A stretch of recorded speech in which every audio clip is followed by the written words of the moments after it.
Okay. Hello, good evening, everyone. Hi, good evening, Alfie. Hi, good evening, everyone. Good evening, Vivian. Yes, and we are now live. In 5 minutes' time, we are going to start our podcast for today. So, those of you who just came in, if you're listening in from Facebook, please remember to like, share, and subscribe to our channel. Remember to share for us this video, this podcast session. Yeah, please share as much as possible. And this podcast also is going to the FB Live, right, Vivian? Yes. Actually, we are now live on Facebook already. So we are waiting for more audience to come in before we start. So we are going to start in 4 minutes time. Yep, right. Alfie, this is actually the 16th episode of season 2. Wow, so fast. Time flies, Vivian. It's already 16 episodes. 16th episode. Right. The Message in a Bottle Proppy podcast series is brought to you by ProppyApp, the world's first home and property-based Omni app. ProppyApp, where dreams come home. We're sending out messages of hope to inspire others to do the same, to make a difference in people's lives and to create change. Yeah, this podcast is actually including 3 segments. Yes. So the first segment, we are talking almost anything. For example, we talk about the breaking news, the very recent news. Yeah, so and also all the hot topic, recently happened. Yeah. So the segment 2, we will invite our guests, which is industry leaders and experts, to share their wisdom and thoughts. And the last segment is our Clubhouse Chaos. Yes. We will play fun activities with all the audience. Yes, so there will be 3 segments. And if you just tune in, if you're listening in, please help to share the podcast, share this video, and remember to like and subscribe to our channel on Facebook, YouTube as well, and Podbean. Yep. All right. We are starting in 2 minutes time, 8:35 we will start.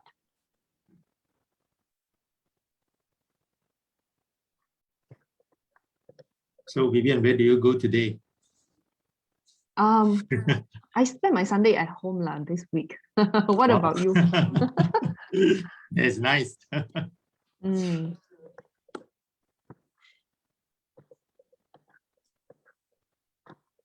2 more minutes. Remember to share and subscribe to our channel. Hi, good evening.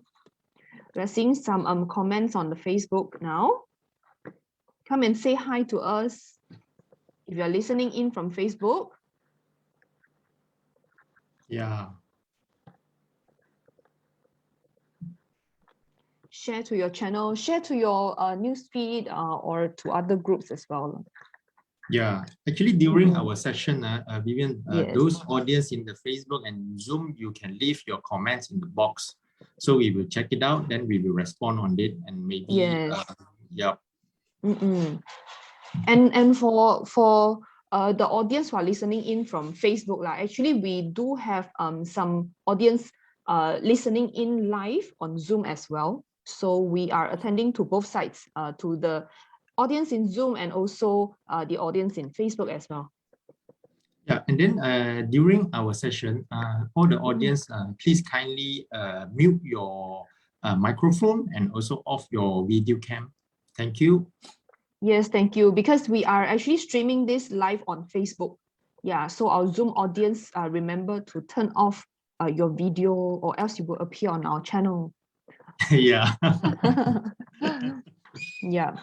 If you're interested to appear, let us know as well. We'll invite you in as our guest. But not now. In the next episode, perhaps. Not today. Talk to us. All right. So it's 8:35, shall we? Yeah. Okay. All right, everyone, good evening. You're listening to Proppy Podcast Season 2, Episode 16, Living La Vida Loca. Living life within 10 kilometers. That's our title, our topic for today, for our chat. The Message in a Bottle Proppy Podcast series is brought to you by ProppyApp, the world's first home and property-based Omni app. And ProppyApp, where dreams come home. We're sending out messages of hope to inspire others to do the same, to make a difference in people's lives and to create change. Hi, everyone. My name is Vivian Chong. Hi, everyone. My name is Alfie Tan. Alfie, the last time you were on Proppy Podcast with me, you were my invited guest. Right? Yeah, I remember. Yeah. And we had an interesting topic that day, talking about fire safety, right? Yeah, yeah, exactly. Yes. So if any one of you if you are interested to know more about the topic of fire safety, please find the video on our channel as well, okay, on Facebook or YouTube. Yeah, yes, Vivian. Thanks for inviting me to be part of your team. That's my honor. Hey, I'm so glad to have you here today. Thanks for agreeing to be part of our team, actually, our host team. So, Alfie, as usual, in our segment 1, Almost Anything, we'll talk about the latest, interesting and the relevant hot topics, right? So, Alfie, what are we talking about today? Yeah, Vivian, you see, our country is going to the endemic stage of the COVID-19 situation. And the Klang Valley now is under National Recovery Plan Phase 4. Up to today, there's 90% adult already fully vaccinated. In Malaysia. Yeah, most of the businesses are almost fully open. Yeah. Furthermore, we are allowed to cross state since 11 October 2021. And then recently, our government also announced that we can cross border to Singapore on 29 November 2021. Hey, finally. Very soon. Yeah. That's good news. Yeah. we are all waiting for that, actually, Seems seems like everything is going back to normal, right? Yeah, Vivian. So actually, you see, we also managed to go for the hikes and we had our coffee together, remember? Yeah. yeah, definitely. Yeah, it was really fun. Yeah, we had we made coffee on top of the hill. Yeah. It was really nice. Yeah, true. So Vivian, beside that, where else did you go recently after the is fully open? And do you cross border now? I mean, not border, sorry. I mean the cross state. Yeah, state borders, right? I think I haven't really crossed state per se, but I did cross the borders to go for hikes, to go hiking. Wow. So I went to this Gunung Dato. I remember it was the first time actually after the borders opened, and then we were like, hey, actually we are crossing the state today, Oh really? Yeah, because we went over to Negeri Sembilan. It's not very far away, but it was nice, to really have that feel of we are going somewhere else, rather than staying back in Selangor. I know the feeling. Yeah. And yesterday also I went to Gunung Nuang, and we took the Janda Baik entrance. Nice so place. It was it was very nice because also we get to cross the border it was over in Pahang, right? Janda Baik is considered Pahang. So in a way I did cross the state border. What about you, Alfie? Did you manage to travel anywhere for holiday, maybe? For me, I just Kesini, Kesana, but of course it's within the Klang Valley lah. So I've yet to cross the state for the vacation or whatever because I'm still a bit conservative lah, Vivian. But I still a bit scared. Kesini, Kesana. Yeah. Okay. Yeah. I think also because there are many public holidays towards the year end, right? So many people like me, I know people like me, we go for revenge traveling. We go for picnics, vacations, staycation, So yesterday when I came back from Janda Baik to KL, oh my goodness, the traffic was so bad. It was really bad, the traffic. Oh my God. Everyone was out from their house actually. Wow. Yeah. And also, don't you realize, Alfie, we seem more relaxed, and sometimes we even forget about SOPs while we're out. For example, sometimes we see in the news the super crowded picnic area, at waterfalls like Sungai Pisang Waterfall. There was no social distancing at all, no masks on. It's really bad, Should we be worried, Alfie? Yes, Vivian, I saw that too actually. So, however, you see, up to today, we didn't see any exponential growth of the COVID case daily. So, I think there was a bit of a spike, right? A little just bit. a bit of the spike. So, in my thought is like maybe the vaccination program works. See, so and the third dose program actually is now going on, right, Vivian? Yeah, and then moreover, our country didn't detect any mutant virus cases like Delta or Lambda. As our Ministry of Health, KJ, say that we are going to the stage of just like, they treat it like just a normal influenza. Yeah, I think we did have that. I think we did have some mutant cases, but it was kind of contained, I would say, right? Yeah. But we are kind of treating it as normal influenza. But is that really the case? No. Sometimes we are thinking, are we really safe yet? So recently, also some countries in Europe, for example, Denmark, they are announcing third wave of the COVID-19 explosion again, right? We are kind of at a T junction of the recovery for economic and the public safety. So what are the measurements and considerations that we need to take into account, Alfie? Exactly, Vivian. This is what we are going to talking about today. So actually, are we safe yet? Yeah, actually, are we safe yet? So is anything back to the normal? But one thing I can assure is that something has already changed in our life. Definitely. So something, maybe we didn't realize, but actually it's affect all our normal behavior, our normal working habit. So, when we're going out, right? Yeah, and that's what we want to talk about more with our invited guest of the day. Let's go to the second segment, breaking broadcast, shall we, Alfie? Let's go. Yep.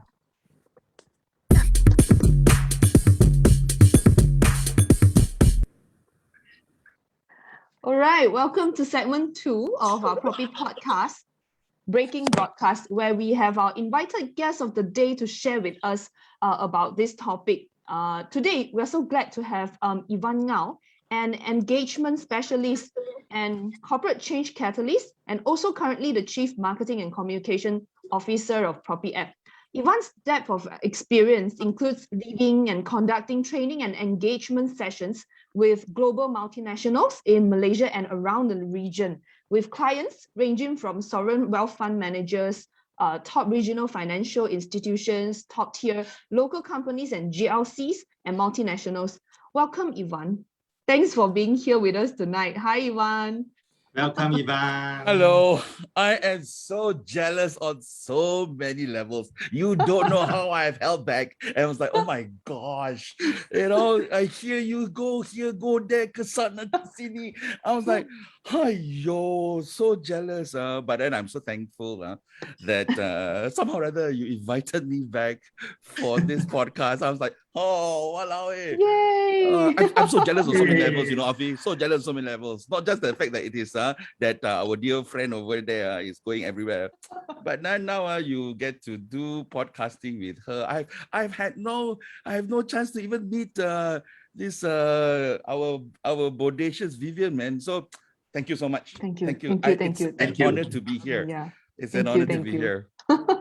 So, Ivan, so actually, where have you traveled to after the state open? Because I heard that you love driving and you love to travel. Yeah, he loves driving. For real. He drove Can you share with us? He drove me. He drove my friend to airport just because he said, yeah, I love driving. So yeah, don't mind. Just I think my previous life, I was either a trishaw puller or a bus driver or or a taxi driver. If there was a Grab driver, I would have been a Grab driver. Okay, contrary to popular belief, I know you'll be thinking like, I must be someone who, itchy backside or sure travel somewhere one. Yeah. But no, okay. That's what I say. I'm jealous on so many levels. You all have been traveling everywhere and then seeing Vivian travel here, travel there, travel. Hey, hello, no shame on y'all. Hey, still a pandemic, Okay. So I have been a very good boy since the beginning of the third lockdown that began in June. Unlike Vivian, who has gone for her revenge trips. Well, I think she can't help it because she needs a life, isn't it? Yeah, I do. Okay. I'll give that to you. No, I've just stayed at home. And now that the economy is open, and of course, when you say like the traffic jam is so bad, I truly miss somehow rather. I truly miss. I don't know whether you agree with me. I truly miss the lockdown. Okay, it was such a bliss driving and doing deliveries during the lockdown. As I was doing deliveries as well, because during lockdown, was nothing to do, right? So I ended up also doing selling, my infamous Ivan's bag of bread, and also the signature pineapple tarts. And I want to thank you all of you. Thank you all of you for actually supporting this very neighborhood needy over here, home baker, and I love driving out, delivering. I went all the way to Kajang too. Thank you for all the way, pineapple okay, tart. all the way, and if any chance I get, I'll just go all the way to Kajang lah. But well, I it was just me and the Grab drivers, and it was such a wonderful time. But now the traffic is horrendous, So no wonder you are not driving out now, right? Because the now jam right? is so bad. Yeah, man. Yeah. Actually, we haven't had this in such a long time. It's something I'm not really used to anymore, Alfie. I remember before the pandemic, it's very normal that we, in the traffic jam, about an hour go to work, and then another 1.5 hours back to home. Oh yeah, it's quite near actually. 1 hour is especially action lah. So now we're comparing. I got 1 hour. No, I stuck in 1 hour. No, I stuck in half an hour. Yeah, I mean 1 hour traveling to work is actually quite normal. For me, it used to be maybe 1.5 hours. But then during the pandemic, it was very smooth lah. Like what you say, like it was one of the consolation of living in the pandemic. Okay, so today we are talking about living la vida loca, right? Living the crazy life, which we all are, aren't we, Alfie? Yeah. So, well, actually now everything is like opening up again, business running here, running there. So, Ivan, actually, I want to ask you for your opinion, are we really out of the woods yet? When you guys give me this topic, I'm like, why the hell did you ask me to talk about this? I don't think I'm qualified at all to even talk about this topic, And to be completely honest with you, I actually don't know if anyone can answer that question. You tell me true or not. Are we really out of the woods? I mean, seriously, if you ask any government officials or ministers, I mean, I don't know. You can answer me? Not really. We're hoping that you can answer. You can give us a little bit of answer today. Okay. Now. Okay, I will try in my very humble opinion, and I think this is why I think you guys invited me, because you want to have an honest layman's opinion, correct? Not? Yeah. And I think we can talk about it. I would really like to also invite you to talk and share. And maybe, I'm going to take over both of your hosts. I'm going to ask all of you on Facebook or on Zoom to just tell us what you guys think as well. Are we really out of the woods? Are we really safe? Can we really, go out like please comment on the Facebook comment box. Okay, I'm handing it back to the host to actually do the hosting. I just want to cut in for that. Thank you. Okay, guys, I've been told that I don't give people a chance to talk. Who said that? You. Who told you? Yes, okay, let's be serious about you for a while. Okay, okay. What was the question again? Oh, are we out of the woods again? Now, I think if you look at the data, I think a lot of us, of course, it would be nice to hear people who are actually out in the front lines. I've got friends who actually work out in the front lines, doctors, physicians, and also a lot of entrepreneurs, business owners. I think we've also had a lot of conversations and chats about this. And in fact, the both of you also, your businesses and our business have also been affected in many ways. But I think if you look at the data, There's a lot of data out there. Right now, even if you just pull out the data right now in terms of where are we at, I think it's nice to see our numbers go down. Yeah. Yeah. I don't know whether you have those numbers. I think we are at what is our numbers today? It's 5,100 over. Wow, we are back to the 5,000s, yeah. right? I don't even bother looking at it anymore. Yeah. Remember there It's was one time 6,000 every day. Remember there was one time every time anyone was to 10,000, alamak, 15,000, alamak. Then we go out to every day, right? We were actually doing the comparison, right? Now, what's the number? I don't know. I don't care. Yeah. What does it say about us, isn't it? And I think to a certain extent, it's good and bad lah. Let's just also, I like the fact that we don't really bother about the numbers also. And I think it's also because we have reached a certain level of vaccination. That's why, it's opening up and everybody's back to, in a way, back to normal life. But I think if we look at the data that's coming out of CDC in the US or even in Europe, and there was one report recently, and this is just a little bit of a pre-warning that was given by WHO, which says that there could be a potential fourth wave that might come by the end of the year or maybe early next year. So honestly, I don't think any one of us, if there is another lockdown, do you think we can we can handle another lockdown? I don't think we will go into another lockdown, right? Really? You think so? I think we will just have to go through it with a lot of safety measurements, SOP, but I don't think we can afford another lockdown. I don't think I so. don't know Businesses, but I will surrender. Yeah, I think, that's why I think we call it Living La Vida Loca. This is living the crazy life. The 2 years have been crazy. I think 2 years is enough, isn't it?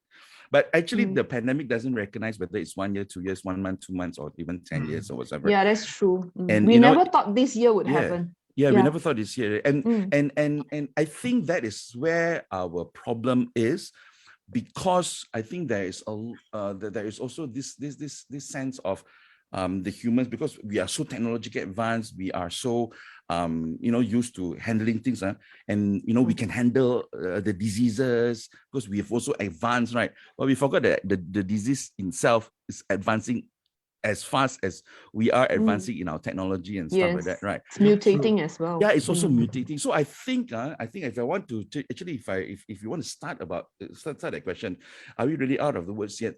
I would like all of us to think, and then this is where I was thinking, to take a step back, maybe 1 or 2 steps back, and say, if we could learn a thing or two in the last 2 years through this devastating lockdown, the question should be, what is the consequence of the last 2 years that has been in our lives? Before I answer, I want to ask you back. What do you think the 2 years have been what the consequence have been in the last 2 years in our lives? The consequence? Yeah. I will have to look at it from the business, the economics perspective. Yeah, it's really bad for my business as well. I will look at the a personal, personal perspective. So the personal hygiene, the awareness is already increased.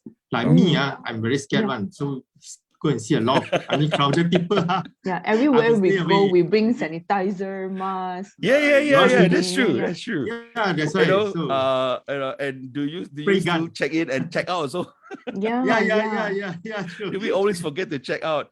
Maybe for those who are listening from overseas, just in case. In Malaysia, we have our what they call this My Sejahtera app. That's an app. Yep.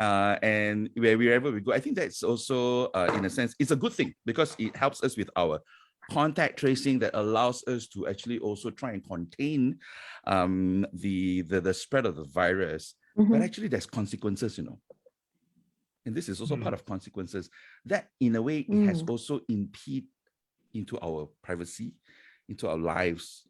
We have to surrender it, isn't it? Because we need to let them know where we are, But actually, that also has other consequences. And if imagine you want to know where you are and you know. But I think, that one is another conversation altogether. But I think it has consequences, and that's what I meant. So in my humble opinion, I think personally, I think we can take away a few key lessons, and I would like to start with these 2 key lessons. I think And I would agree with you, Alfie. You were saying that your personal hygiene and stuff. I think a lot of times we take our medical and healthcare system for granted. Don't you agree? In Malaysia especially, our healthcare is free, almost like free. You pay one, you pay $1 lah. RM1. Yeah, you pay RM1. You literally have to go. But of course you can also go to and get the medical specialists and stuff. And now you understand why even if you go to the medical specialist or a hospital or a private hospital, actually it is important for us to get proper medical insurance, isn't it, Vivian? I think that you also had your surgeries done during the pandemic at that time. During the pandemic. Yeah, it was just a actually I don't think it was so complicated or no, but it cost 20,000 just to get one alien out of my knee. So I was like, everyone was asking how much does it cost? About 20,000. Luckily I have my medical insurance now. Yes. So thank God I had my nail removed, okay? Hey, my nail also, my toenail, I got it removed. Okay? Are you comparing your nail removal with my knee operation? It's still removing something from your body, correct? Right or not? Correct. Come on. Yeah. And mine cost 700 ringgit only, okay? So maybe your but I think it's interesting to note that actually a lot of us take that into sometimes we take it for granted, right? Do we have enough? we have actually all been immunized, vaccinated since young. You're right. Vaccination, BCG. I remember Standard 6 going for BCG. I'm not sure whether you had BCG in Standard 6. Yeah, I do. Standard 6. I got to ask that question, okay? How far apart do you think we are? So far away, man. Whether or not got BCG, I don't know. But we've actually. Even as a kid, a baby, also you've got a lot of vaccinations in. Actually, we take all of that for granted until suddenly something like this happened, isn't it? That actually we need medical insurance. We also have universal health care. But it's in places, we have universal health care. That's why our government hospital. So we should be very, very thankful, although sometimes we all like to complain about government and stuff like that. But I think in terms of the medical, we've got really good medical healthcare system. And then in the US, if you don't have an insurance or medical insurance or whatever, the hospitals will not even treat you, Yeah. And that is actually so lucky. So I think it is good that suddenly we are made aware that, we need to take care of ourselves, our personal hygiene. I've got to remind myself as well. Sometimes, as you get older, you tend to think that you're superhuman forever. I think number two, for me to actually reconsider is who we elect as government is actually equally important. Very, very important. Now, why do I say that? It's because governments actually they enact policies, laws, and they will affect our lives. They will create budgets that will, have very deep, far-sighted or impact into our lives. And I guess sometimes when you look into this situation, even though like, for example, we this pandemic, so what happened was there was this immunization rollout plan. We are glad that we are almost close to 80%. I think, if I'm not mistaken, based on yesterday's numbers, we are at 76 and 75.8 or something like 76% of fully vaccinated double dosage. Okay. Whether about it's 76. Whether it's Pfizer or Sinovac or AstraZeneca. And then I think the single one is 78.5 or 78.4, around there. 78.4. Yeah, 78.4. So we're actually very close. And I think the target of getting about 80% of our population fully vaccinated with double doses will probably come true by the end of the year, which also means that there is this huge potential. I think Alfie alluded us to the fact that the government has also announced that it's going to be able to move to phase 4 and international travel will open again. Now, I take that news with mixed reactions, and the reason why I say mixed reactions is because since WHO has already made the announcement saying that, there could be a potential fourth wave. I think we need to understand why. As much as I would like to also say, comment a little bit of what you said. KJ said we are endemic. Right now everything is, seems to be normal. To treat this like a normal flu is, I think, very, very irresponsible. I don't think so, you know. So to answer that first question that you asked, are we really out of the woods yet? I think it's good that we're immunized, but we need to be very careful, because I don't think we are totally out of the woods. And this is why I think it's important for us to actually address this now, because like you said, everybody's out. You know, everybody's out. They're going to the parks. They're going hiking. They're going cycling in UK as well, right? Yeah. So I guess in a way, because we've been in this current lockdown, and of course everybody's like having cabin fever. We want to get out, we want to get out. We want to get back our lives, And just because we are double vaccinated, it means that we are safe. Actually, the science has also shown that even if you are double vaccinated, you can also contract COVID. You know.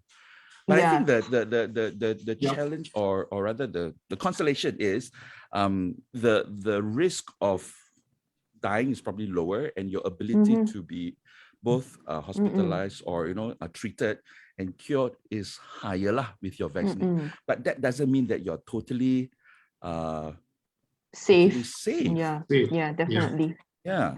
Okay, you were talking about a government policy and the vaccination policy. That's from the government side. You know, what about the people, the community compliance that we're seeing today?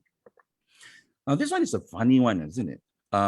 Because if you're asking me now, as in like what's happening right now, I think all of us can see that there is a bit of a mixed compliance. There are people who will comply, but there are also people who will not comply, right? You know, it's so weird because we actually went through more than 1 year of pandemic, and we also know how dangerous it is, how it could also affect our life, businesses, and whatever. And yes, still people don't comply. It's actually very weird. But actually, I also want to ask, come to think of it, when you actually last year, when the announcement was made, I want to ask you, where were y'all and what were y'all thinking when the announcement was made?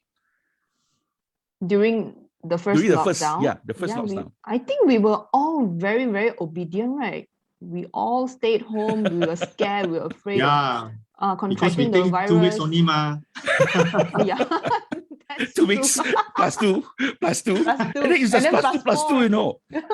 I'm telling you where I was and why for me it was a little bit of a devastation, because I was actually having my business in Cambodia. I was in Cambodia. I came back just for a short 4-day meeting, right? Because I started opening a business in Cambodia in August 2019, and then I started to actually commute a lot more into Cambodia. I was running my training programs over there as well. So. And during that time, I think it was March, March. I came back on March 14 or March 15 or 16 like that. And I had a meeting on the 16th or 17th, which is a Monday and Tuesday. And I was supposed to fly back on the 19th of March. And when they called for that to happen, I said, okay, I burned that flight, because it's like 2 more weeks, I'll fly back to Cambodia 2 more weeks. Until now, I have not flown back. And hey, my life is topsy-turvy, okay? Right, completely turned upside down, everything else, thinking that it's just 2 weeks and 2 weeks. But interestingly, what happened is that because at that point in time, I think a lot of us, we didn't know what to expect. Agreed. Right. And I think this is where because the situation was so unprecedented, it was unique yet totally weird, because at that point you started seeing everywhere, right, globally, all the countries and all the cities, major cities in the world. I think during the during the March-April period, KL, Singapore, Hong Kong, Beijing, Madrid, New York, London, all what do you see in the cities? Nothing. Empty. Streets. Okay, so eerie, right?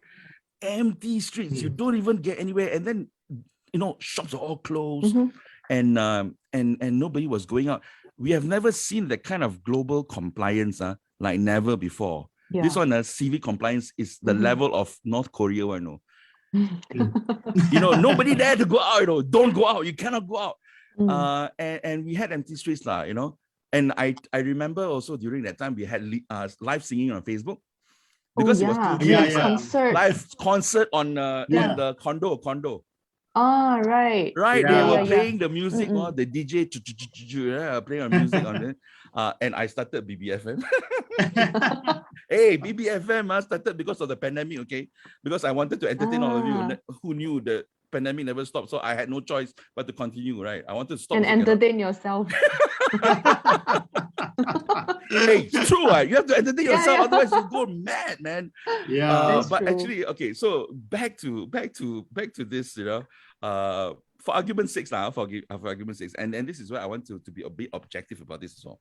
Mm-hmm. And if you look at it, if you look at the current situation, I think a lot of things that has happened, it has happened. Sometimes we cannot roll back. But if we were to give a chance to really look back at what happened, I think we actually, as a country, failed to capitalize on that level of compliance, because I don't think if we were to do another lockdown, we will get the same kind of compliance ever again. Yeah. Because the second, the third. Yeah, the second and the third also you had problems, isn't it? Because Yeah. people were going out, and then, of course, we don't talk about the politicians and the elections, and now we're having Malacca elections. Yeah. Oh, we never learn, right? We never learn. Well, Yeah. I hope the double vaccine works, in a way. If it's then okay. So I think personally, I feel that we could have actually capitalized on it. We could have actually done something better, in a way where the rollout is concerned, because I think at that point of time, I feel that we failed to a certain degree.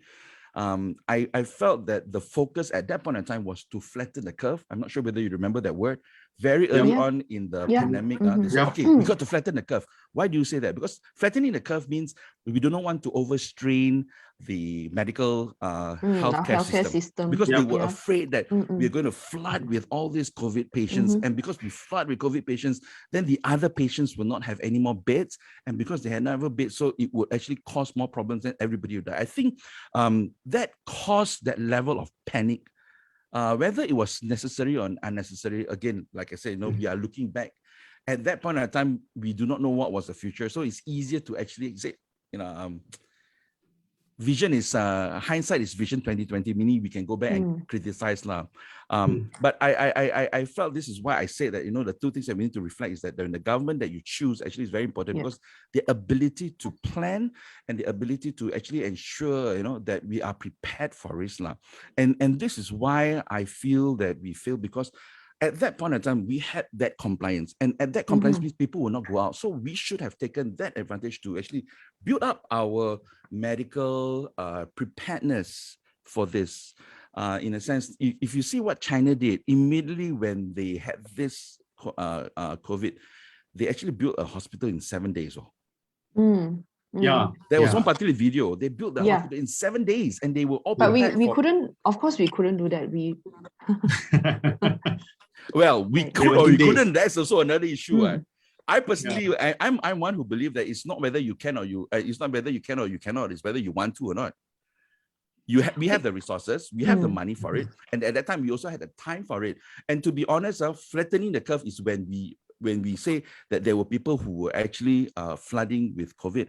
But if you look at our numbers last year, which was hitting 10, 20, maybe hitting 100, we were actually very far away from that. So so sometimes when you press the panic button unnecessarily, you tend to get this kind of feeling of, we're in trouble, Actually, we were not. We were not actually, in that red zone. We were in a comfortable situation that could lead to being in the red zone. So sometimes I think it's important for us to realize exactly what's happening so that we can make better decisions at that point in time. So I think we feel to capitalize that at that point in time. We could have done something much better. Yeah. Suddenly when I stop talking, you're are you like we are very into it? We are too into it. we did have the mic built. Was it during the first lockdown or the second? I remember Hishamuddin, he was preparing for a few thousand hospital beds over in UPM as well. Yeah. Well, I think we had to respond in some ways.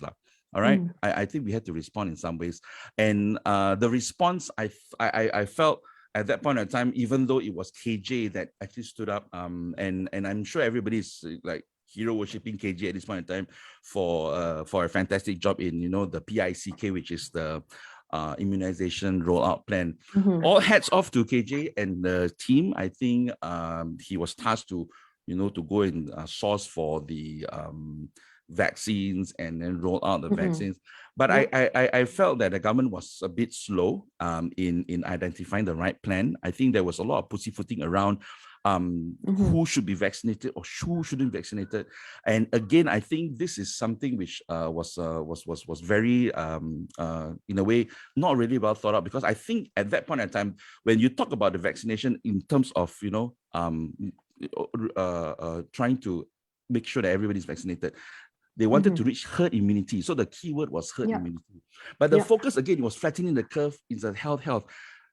But you actually also, you know, somehow or other, there was too much focus on the health that you actually affected the economy, and the economy was left.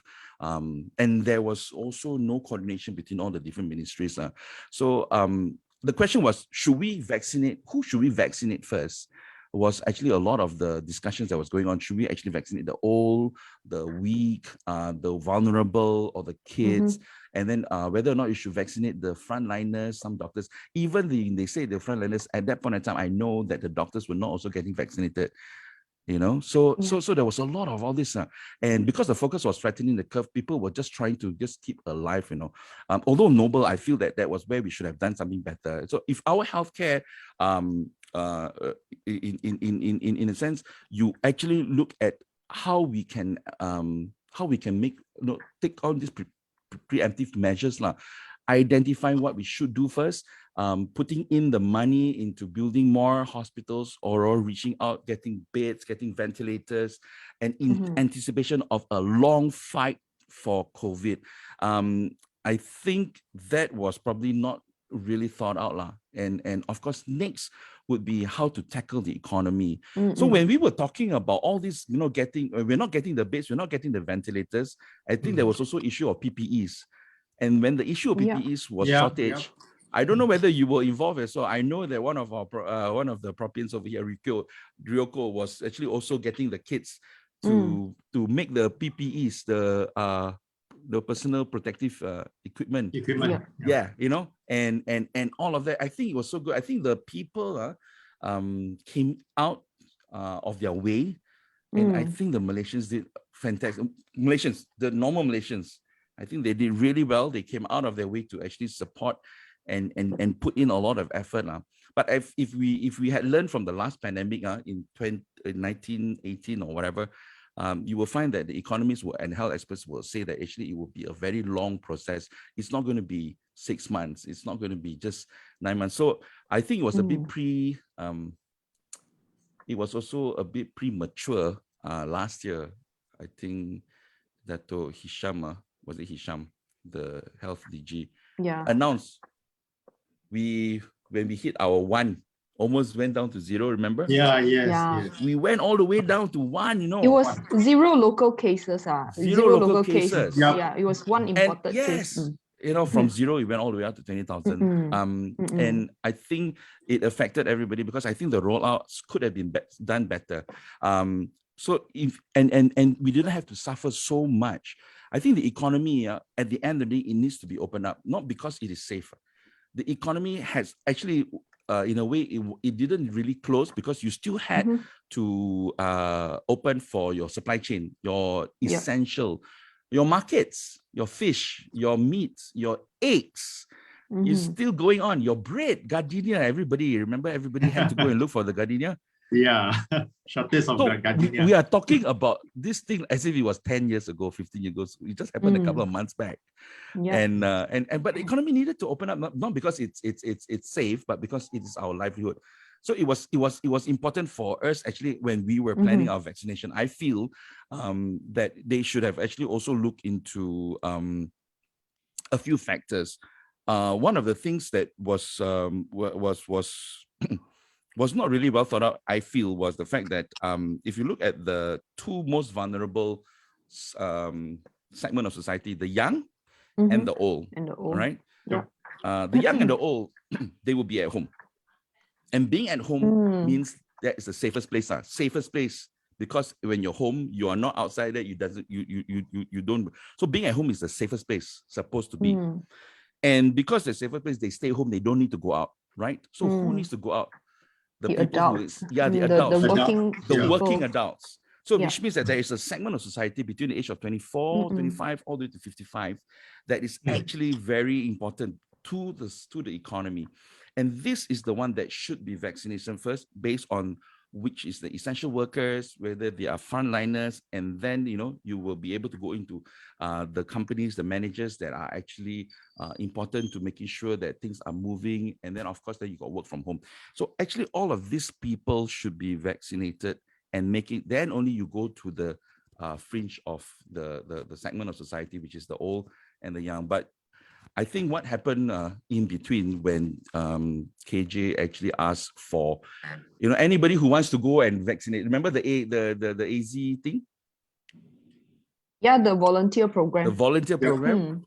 It's good. We all I went for the the volunteer program. I was waiting for that, but we all grabbed it, because if it's open, might so just grab it, right?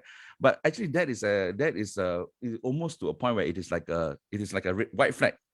Because you are just saying anybody who wants to come, you just do it. And when you do that, it means that it's a grab. It's a wild grab for the vaccines. What does it say? It says that the rollout plan failed.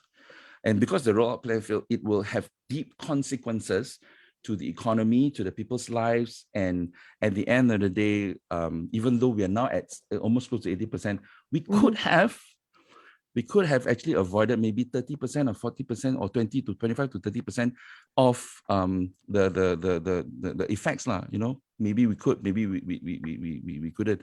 I don't know, but I'm not God. But I think we could have done better, in a sense, because when we are dealing with this situation, even though we are all affected, we are in the same.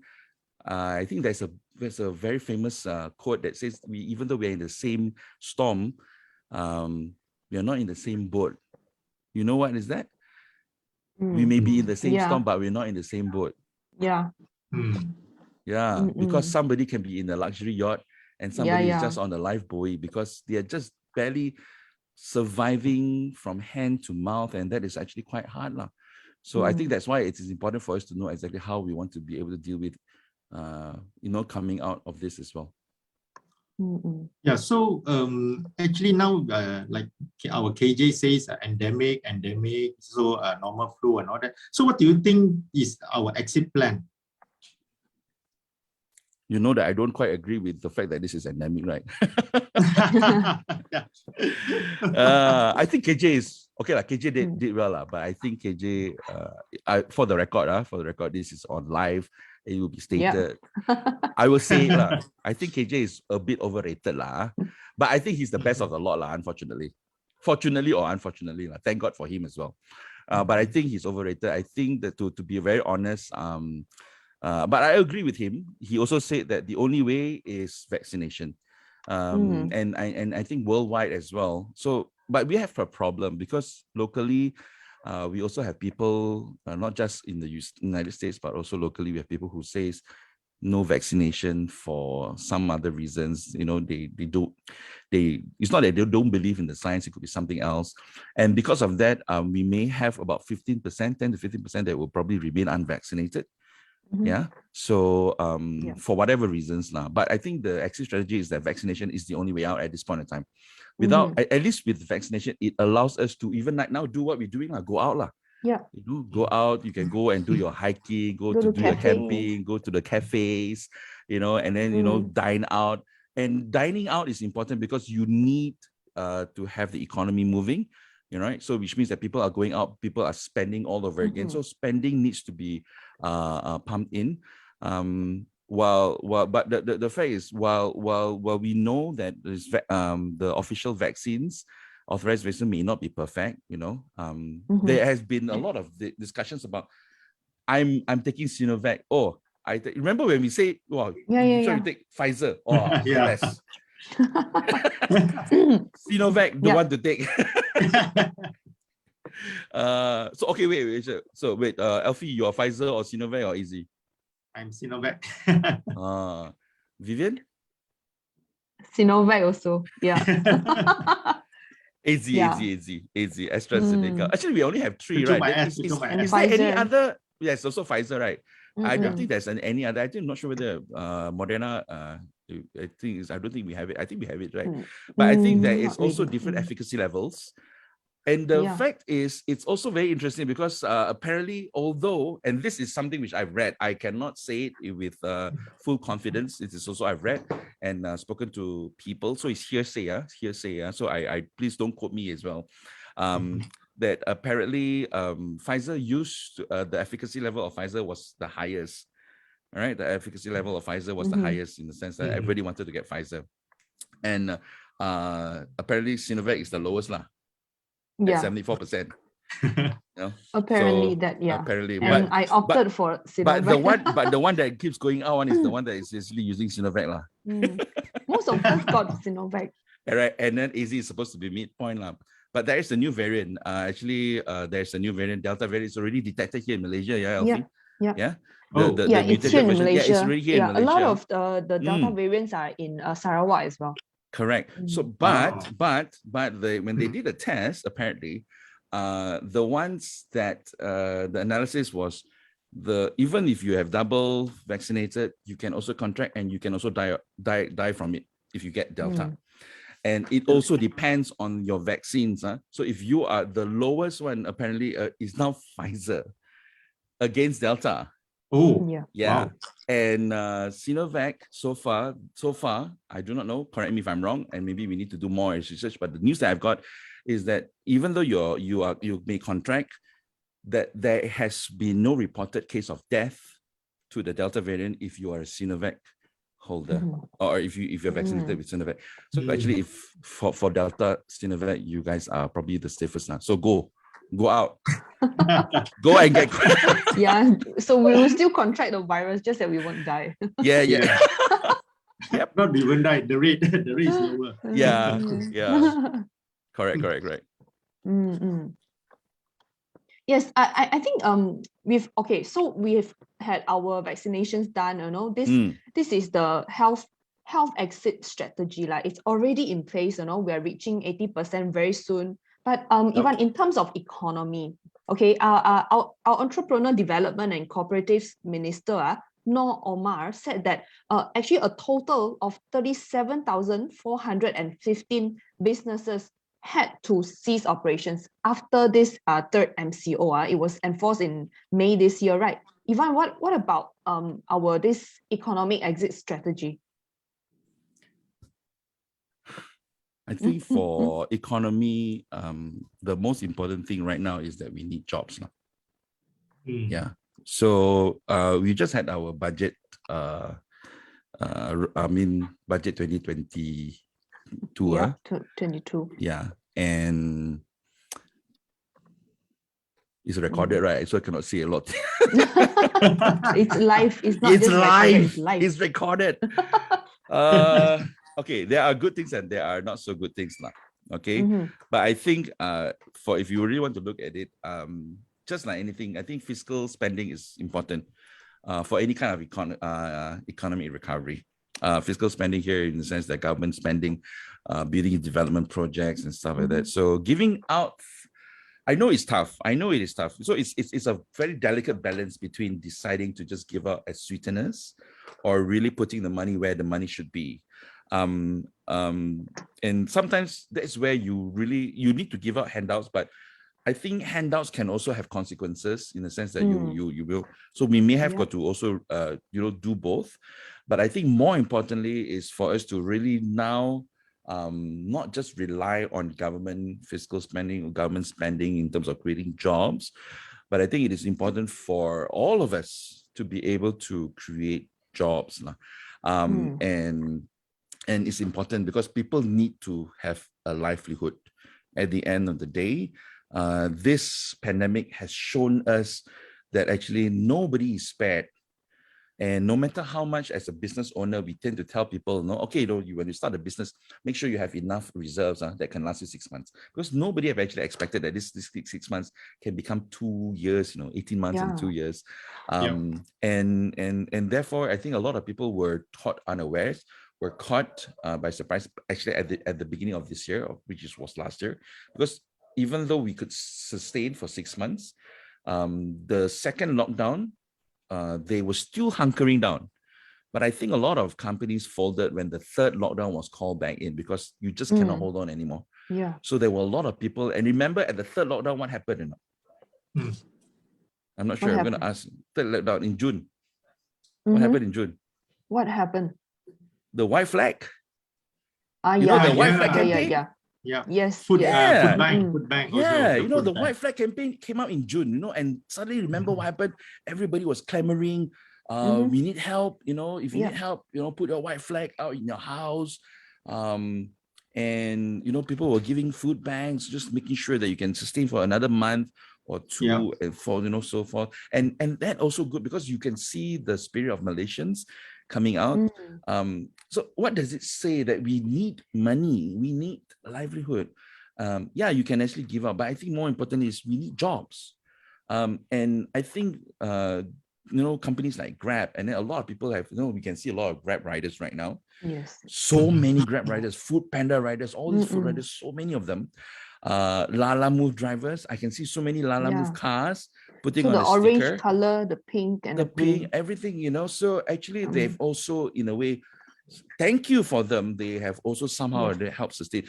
Pilots becoming Grab riders. Grab driver. Yeah. Tony Fernandez becoming Air Asia rider. We know for what purpose, marketing purpose, but that also shows that there is and that is why if you realize over in Proppy, the app that we are creating, that there is a part called create a need, which means that there's a lot of needs for a job to be done, for home. So that actually is going to connect, people who require jobs to be done and people who needs job. So this is actually a fantastic point because you can't go that far. Although now it's open, but remember, this is still not the end. And the fact that I think also it has created and opened a cluster based kind of economy. When we hear cluster right now, we get very panicky, right? When I say cluster, what was the first thing that comes to your mind? Oh, which COVID. cluster? Which cluster? COVID cluster. Mahkamah cluster or cover cluster? The thing is, it's the same thing. We want to infect the people around the neighborhood in terms of supporting this neighborhood economy, the clusters. The closer the cluster, the more you are able to actually, and you don't have to go so far, because when you travel out and down, do you realize that actually, even though the virus is endemic, it's in the community, you can maybe fight the virus, but this virus, coronavirus, it will not end like that one. Coronavirus has been going on for centuries, and that's why it's called coronavirus. I don't know if you remember when the first word coronavirus came out, people thought that this coronavirus was created by, of course, by, they say China, and the word came out. But then suddenly there was one particular, I think there was a medication that says for coronavirus, hey, wow, this coronavirus existed even before our COVID-19. Actually, this is a misunderstanding. This coronavirus, COVID-19, is called the novel coronavirus. That means it's a new strain at that point in time, COVID-19. And coronavirus has been around, and they are forever mutating. So, and according to WHO as well, again, I'm not an expert. I don't know if all of you are watching. Please, suddenly you say Dr. Ivan. No, I'm not. Doctor is over there. Doctor is over there. Dr. Vivian. I'm a wannabe doctor. The fact that they say that the moment you travel from one place to the other, it activates the mutation. So this is why when we open our borders again, the danger of it to mutate into a new strain and coming and creating that new wave is going to be as threatening as it is right now. So don't ever hold and say, we are safe. It's not, because coronavirus, SARS is coronavirus, MERS is coronavirus. All of these are all flu viruses. So we need to be educated to know what is it that we are facing. You know, sometimes we just hear. Go and read up, go and find out. I do not know. I just, you know, read up. And of course, you know, there are a lot of fake news and false news. But at the same time, how do we, you know, support is we stay contained within our neighborhood lah. So you know, they say that international travel will not come back until 2024. We won't know. I think, maybe more. I do not know lah. Yeah. You know, they were already predicting. They said that regular pre-COVID business travel or travel like shopping, not business travel. You know, just like tourist travel, tourism will not come back until 2024. So, which means that your aviation industry is going to be affected. In your travel industry is going to be affected. So, but you still can contain within your localized economies. So which means that you call for more neighborhood economy. And neighborhood economy is like, you know, our restriction was at that point of time during our phase 1 and phase 2 was the 10-kilometer radius. You can't travel beyond 10 kilometers. So I think this is why it is important for us to support your local neighborhood cafe, your local neighborhood nasi lemak auntie that is standing by the roadside. Do you know your neighbors who are also plumbers, electrician, you know, gate repairmen, or, you know, we got home bakers everywhere sprouting out, home bakers, home delivery done.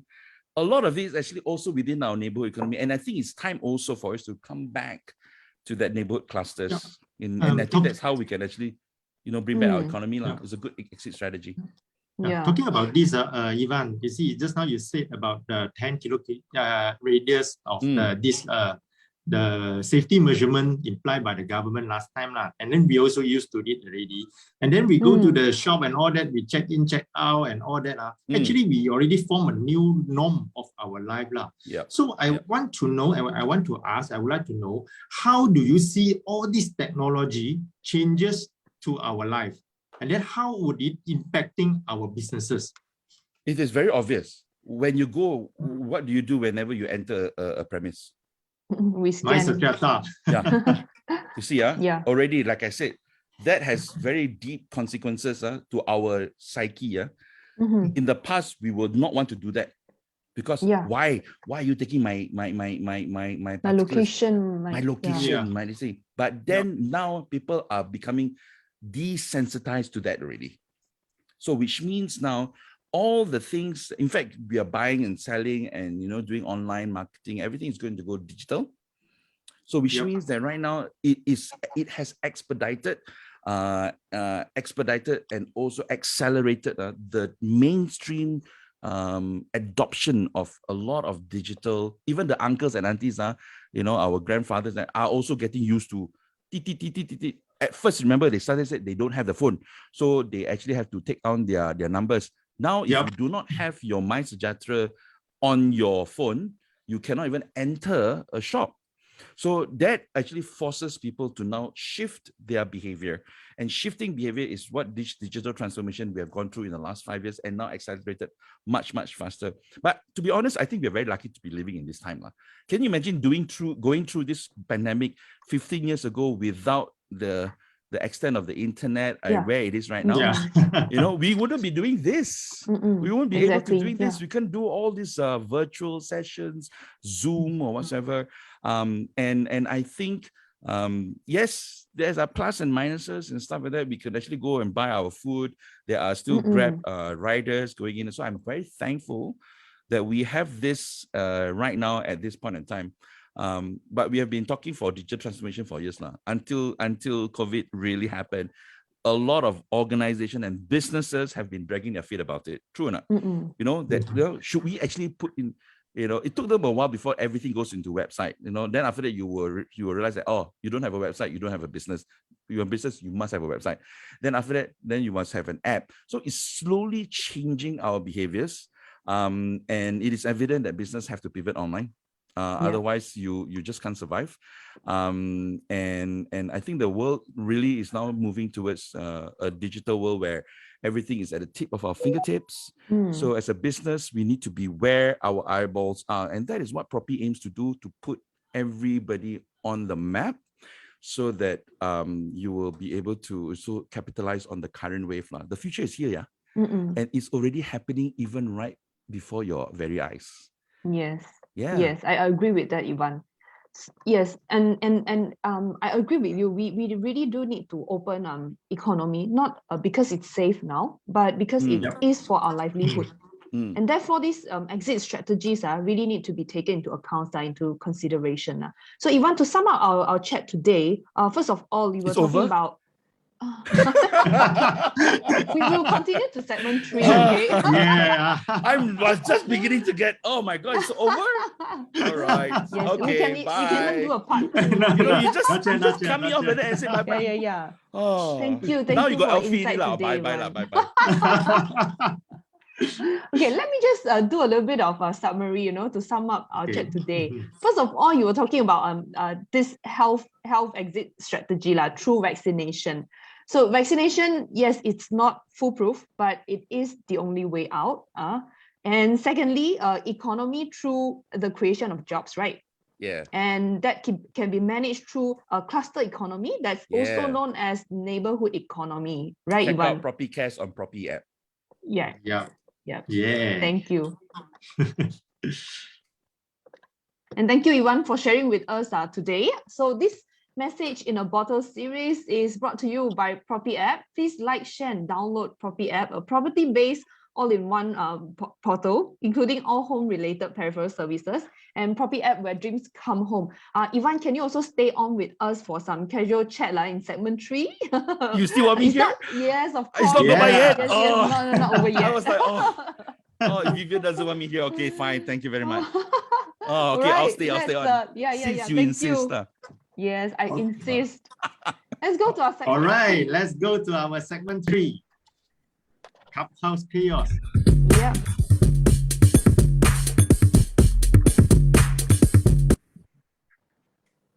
Oh, we're back. Welcome to segment 3, Clubhouse Chaos, where we usually answer some questions or we talk about something more casual. Yeah. So since we are talking about the living within the tents, right? So let's talk about find out about the 10-kilometer radius of your house. Any any interesting places, you see? Yep. Yeah. So what's your favorite thing to do within 10-kilometer radius from your house? Those of you who are listening in, please also type in to the chat box, to the comment box as well, okay? What's your favorite thing to do, your favorite places to go to within 10-kilometer radius of your house? Maybe a new place, a new gem that you found out only during the pandemic time? Okay, so today we've prepared some photos to show you the gems we found. Alfie, do you want to start sharing yours first?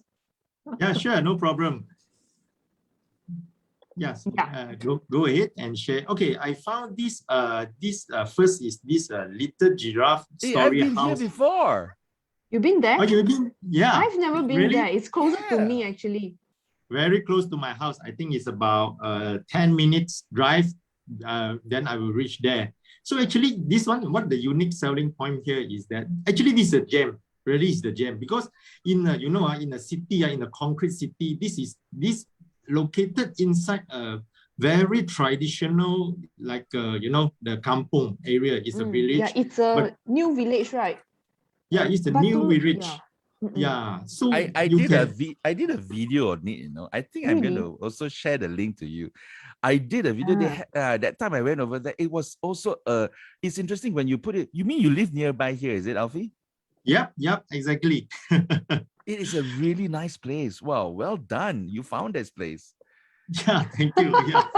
That's why here I've never even been there. I live closer to this place compared to you, Ivan. Of course, lah. Wow. Yeah, this is actually like okay, so it's a cafe. House, yeah, it's a cafe. It's a cafe, very cozy cafe. Yeah, wow. So you can enjoy, the new village kampung cultural, kind of thing. This one is At the same time, Pekan you Batu can 9, isn't it? 11. Actually, 11. Okay. Yeah. So at the meantime, you can enjoy a very good food, coffee, It's a good place for, gathering, chit-chatting, and some discussion, brainstorming. I think it's a very, very good place to do that, Vivian and Eva. Okay. I'll go. Are you inviting us out for a Find out. date as well? Are you asking us to go there? Okay, let's go. Yeah. Oh yeah, Jody is asking, is the coffee good? Oh yeah, fantastic. Well, good find. Yes, little giraffe. Yeah. Yes. So we have an audience, Ian asking, and then it's a nice cafe. Are they in ProppyApp? Yeah, they should be in ProppyApp. They should be, isn't it? Yeah, they should be in the ProppyApp. They should. And then another good thing is that they have a small little library. So if you have a kids or whatever, you can bring them to the, as you can see in the picture, it's a library. So the kids there can play some Lego inside and read some books. It's a very free flow, very comfortable place to do that. And the neighborhood is really very kampong feel. Very kampong feel. So I think around there also got a couple of nice eateries. You know how this like with Cheras? A lot of good food there. Yeah. Wow, good find. Right. So in the so you go to this place all the time lah. You cannot go more than 10 kilo, what?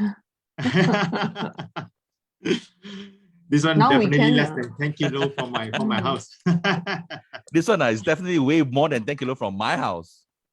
Yeah.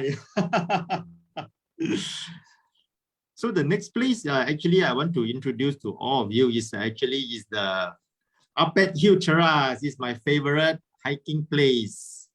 So I like it's to where hike. we met for the first time.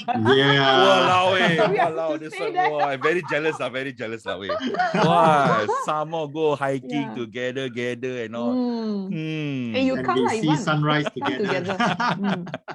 Don't worry. You can go. I will wait for you at the foothill. With my tent. And I will make sure, I will prepare iced lemon tea, hot coffee. You come back with ramen for you to. No, yeah, that sounds mushrooms nice. on the barbie as well. Wow. Actually, this is better go, I think, before the sky is sunrise now. Before sunrise. It's going to see the sunrise. It's very nice. You got the misty there, very misty, and then you can see the very beautiful sunrise there. It's quite a nice place to hang out and some hike, some exercise, healthy. It must mean a lot to you, Up Hill, because it's the place where you first met Vivian, isn't it? That's why he said in his 10 kilometer. Wow. Yeah. Well done, man. Well done.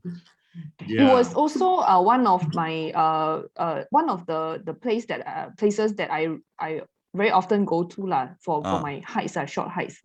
How long does it take? How long does it take for yours to climb up? Oh, this one you have to ask Alfie. Alfie, there I think actually around 45 minutes to climb up here to see the sunrise. Yeah, for this place, yes. But Up at Hill is not a hill where it's not just another hill that you can just go if you don't know the place. If you don't know the place, you could end up coming up from another side of the state. It's a very, very big hill, you want to go to climb Up at Hill, end up climbing Amoy Hill lah. And then one gentle reminder is that all this kind of hill is the forest reserve place, right? So we have to apply permit from the forest reserve department. So just a gentle reminder, otherwise you all will get the summon and to look for me. Yes. You introduce people and tell them don't and go. Ask them to no, you can go, you have to apply for the permit. I see. That's why you apply lah. Vivian apply lah. Yeah. So how about you, Vivian? Any nice? She got a lot of places. So many places. I'm only sharing two as well. Okay, one only of the two? place. Yeah. Okay. I want to know where you go to. I want to know. I'm from Kajang, but what is this? Okay, so I'm from Kajang. Wait. But I don't usually hang out with anyone from Kajang or from my place because I don't know many people from Kajang. Okay, so usually I go over to Cheras or to PJ, But but then I found out about this place. It's called Grocer House. It's actually a grocery store that I want to share. But it's one of my favorite grocery store that actually moved from Cheras Trader Square to Jade Hill. Okay. Jade Hill. Okay. Oh, Jade Hill is Yes, so actually this is at at the Jade Kajang. Hill. it's a nice Very place. near Yeah, my yeah, place. yeah. Luxury Yeah. house, a lot of luxury house. Okay. So why Yeah. am I showing this picture? Because you know, one of my other nickname is the real ramen rater, right? Oh yo.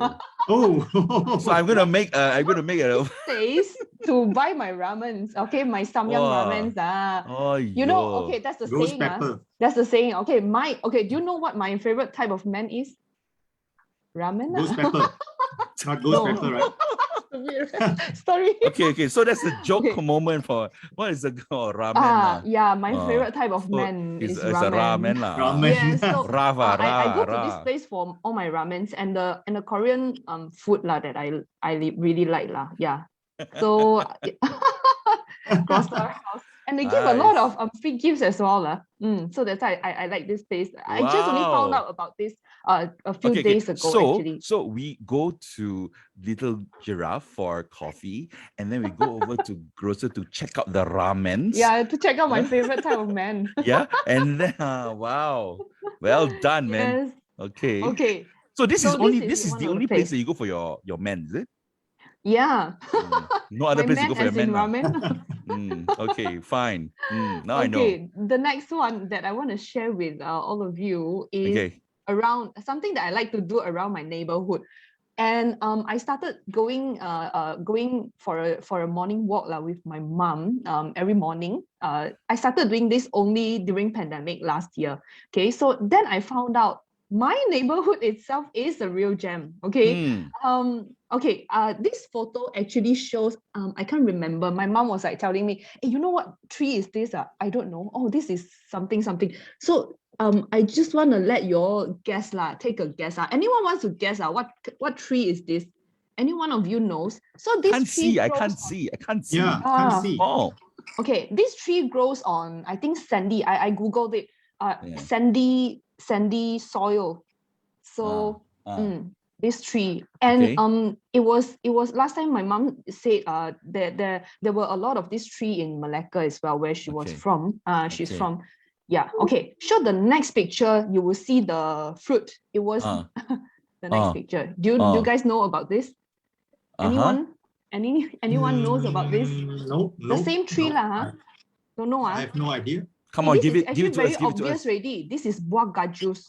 Oh yo. You all know or not? The cashew nut tree. Cashew so nut. it's actually a big tree. I never know about that. So a lot of funny plants around my neighborhood. Can we show you the next picture? You only knew about gajus during the pandemic. Yeah, so I was like, oh, gajus actually grow on trees.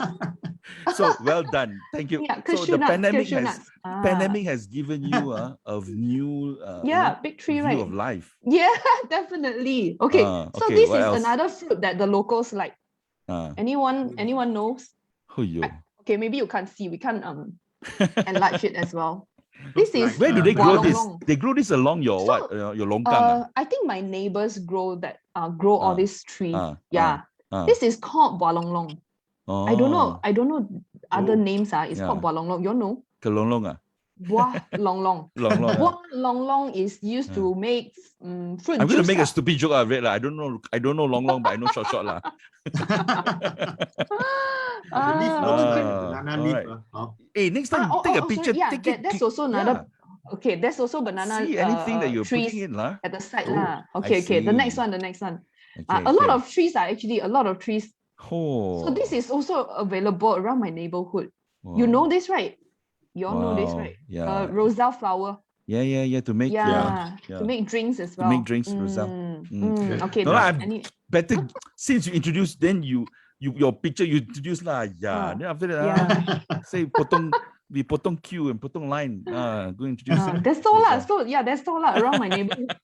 So I think my neighborhood is a real gem. So the lesson that you got that after the pandemic is that you have discovered more plants. You've discovered more of your neighborhood. That I can live that I Well can live done, in Vivian. Kajang actually. And you don't have to go all the way to PJ. I don't have to. Yep. Yeah, and you can just go across to not just the Mm. men's store, but going over to Little Giraffe as well, to find giraffes. Yes, yes. Yeah. All What right. about you, Ivan? Can you share with us Huh. yours? Of course, mine is just one place only, just one place and one place only. No, okay. So actually, I love to do one thing, and which is actually go and do, just like you. You like coffee. I also like coffee, but your coffee is, mine. I love my lattes. So I I love go. the local coffees. Yeah. So do I. I like the black one. I love the black dark roasted Americano. coffee. Yeah. No, I really like the local black 434 coffee. Malacca black one with a lot of residue. Moir. The Oh, Moir one lah. 434 is Moir. Moir. Yeah. lah, Malacca you is know the. lah. Malacca is I can't Psyche. remember. I How think was so. it? I think Psyche, Malacca one. I think lah. Can't Something remember. like that. Yes. Yeah, but it's like the black dark roasted with a very residue you can actually get. But I actually also like the what do you call this? Artisan coffee. So and I've got a few lah. I got a few within my neighborhood as well. Not just my neighborhood, because I live in PJ, Section 70. So actually the 10-kilometer radius is quite huge. It covers almost all of PJ already. So yeah, so this place is actually right in the heart of Damansara Jaya. At Atria. It's a very small little cafe called Provisions. It's very nice. It's very cozy. And it's just right opposite. It's actually within the whole Damansara Jaya Atria complex there. So yeah, so this is one Provision. So I go and have lattes, and I use latte as my benchmark. Next one. Yeah. If you can see, I just only take coffee pictures. That I trust you. Yeah, if Ivan say that the latte is good, it's good. Sure, it's good. Yeah. You have to trust Ivan on that. I'm a coffee snob when it comes to that. I'm a coffee snob. And they also serve very good sourdough breads. So if you really are into sourdough breads, you can go to Provisions. Their bread is amazing. Okay. Next is my favorite right now, which I actually go to almost every other day because they're just opposite my house. Opposite just within it. It's called Superfine at 70. Actually, they started right before the pandemic. They opened in February. So when they opened in February, they were giving away coffee for RM1 for the whole month of February, for the whole month of February, RM1 coffee, just because they wanted to. And then the pandemic hit. It was very sad actually, But I was very lucky. I was very happy that they could withstand the pandemic. And actually this. And they also during the pandemic, during the third lockdown, they also participated in ProppyApp's Community 360, where they actually put up a food bank. They collected and everything else. And actually Superfine raised the standard or rather the look and feel of Section 17 PJ. Because Section 17 is a very mature neighborhood. And the reason why I stayed here is because, I used to come here. I was a student. So Section 17 is almost like our backyard. We're coming for makans and everything else. It's almost like a playground. Yeah. Sorry, I got a lot of pictures to show. Okay, next one. Also, and I know you guys, and I chose this because I know that Vivian also likes it. I think she's been here before. I've been there. It's a very easy hike. It's a very easy hike. I quite like this place. Yeah, it's a very easy hike. Not like the ones that you guys are doing. This one is more for the city folks just to go and just have a bit of a breather. There's off trail road. There's also the path for jogging. So it's actually quite a nice place. You see everyone there actually. Almost now. So if you want to go and Patau, don't go here. Yeah. Everyone is there. If you go Patau here, cannot. Patau, you go to Upper Hill, okay? Upper Hill. Actually, Upper Hill also you can meet people. Like Sean that day. Sean met a lot of friends there. Oh, really? Yeah. Okay. So this is Kiara Hill. Another one. This is for me a very interesting find also because Fluff is over in Taman Paramount in PJ and they serve very amazing cakes as well as waffles. And I love the Ferrero Rocher chocolate. It's almost like a chocolate mousse kind of cake, chocolate cake, like a brownie, a bit of a brownie, not quite a brownie, but they've got a lot of cakes there. You can actually go and now if you do not book your space now, especially because the economy is open, you are going to have a tough time finding space. The line is really long, and because the space is a bit small, because you cannot have too many people. Yeah, so that's it. And of course, the last hungry place, already. actually, the last one. the last one, got two, got some more. Got two. Okay, so this one is also a very nice find. This is a friend's place, and he actually runs Barista Guild Asia Outpost. It's like a barista training center, and it's very nice. It's almost like a secretive kind of a backyard cafe, and you can go and find it. You might have difficulty finding it as well. So you got to book, and then you got to actually also go and tell them that you're coming. Otherwise, there's no space for you. Yeah, it is right in the heart. It is somewhere in Oakland Road. Is that all? Do I have any more? Yeah. Can we show the? Yay! Okay, and the last place. Yeah, finally. Yes. Ivan's backyard. Yeah, this one. I'm saying this is not because I'm saying this because Section 17, like you. This is location like 0000. Like you say your neighborhood. You say your neighborhood got a lot of things. Actually, Section 17 is almost, you can find a lot of wildlife here. I've got a civet cat living here. I've got a bat that's also living around. Actually, there are resident civet cats and bats, and a lot of actually sort of wild animals that is actually in and around this area. I'm not kidding you, okay? They are seriously inside at night. They come out quite alive, lah. So that's it. Thank you very much. Thank you, Ivan. Yeah, please don't show anymore. I'm hungry already. Please don't show anymore. But it just shows to you that actually your 10 kilometer is your backyard, because when we cannot go anywhere, you make the best of your backyard lah. Yeah. Yeah, true. Okay, so today we found out that we can actually live within 10 kilometers. Oh, yes, we can. There are a lot of things within 10 kilometers that we can do. We can hike, we can have very good food, good coffee. And I think we do have complete ecosystem near us. Most of us. Yeah. And you get your man within 10 kilometers too. Oh, yeah, definitely.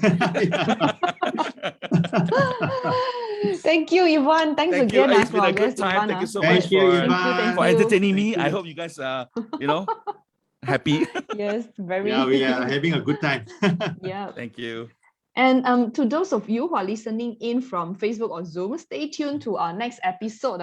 This message in a bottle series is brought to you by ProppyApp. Please like, share, and download ProppyApp, the world's first home and property-based Omni app. ProppyApp, where dreams come home. I'm Vivian Chong. And I'm Alfie Tan. Thanks for watching and listening to us. We will see you next week. Bye-bye. Bye-bye.